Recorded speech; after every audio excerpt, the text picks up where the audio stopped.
काहीच महिन्यापूर्वी भंडारा जिल्ह्यातील रुग्णालयात आग लागल्याने 10 नवजात बालकांचा होरपळून मृत्यू झाला होता।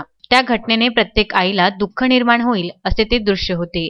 त्या घटनेनंतर खुद्द देशाचे पंतप्रधान नरेंद्र मोदी यांनी शोक व्यक्त केला होता। या घटनेची पुनरावृत्ती होऊ नये याकरिता संपूर्ण महाराष्ट्र प्रशासन सतर्क झाला होता। याच घटनेची पुनरावृत्ती होऊ नये याकरिता अमरावती मनपा प्रशासन सुद्धा सतर्क झाले होते। अमरावती शहरातील प्रत्येक शासकीय रुग्णालय, खासगी रुग्णालय, मॉल आदींनी अग्निशमन यंत्र लावले की नाही, त्यात नूतनीकरण केले का, त्यात तफावत आढळल्यास अनेकांवर कारवाई सुद्धा करण्यात आली होती। हे सर्व करणेही गरजेचे होते। मात्र कारवाईच करणाऱ्या विभाग प्रमुखांच्या कॅबिन जवळच जर कालबाह्य अग्निरोधक असेल तर नवल नाही का?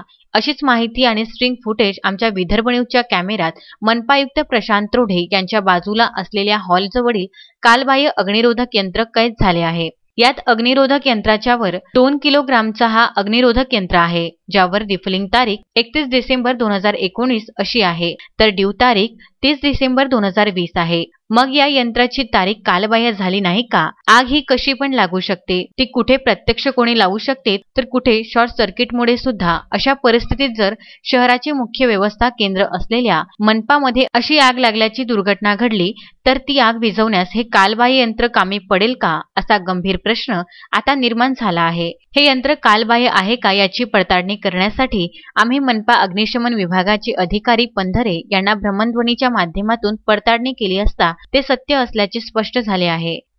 खरंच याला जबाबदार मनपाच नाही का? ही परिस्थिती बघता आता असं म्हणावं लागेल की लोकांत सांगे ब्रह्मज्ञान आणि स्वतः कोरडे पाषाण। Vidarbha news bureau, Amravati.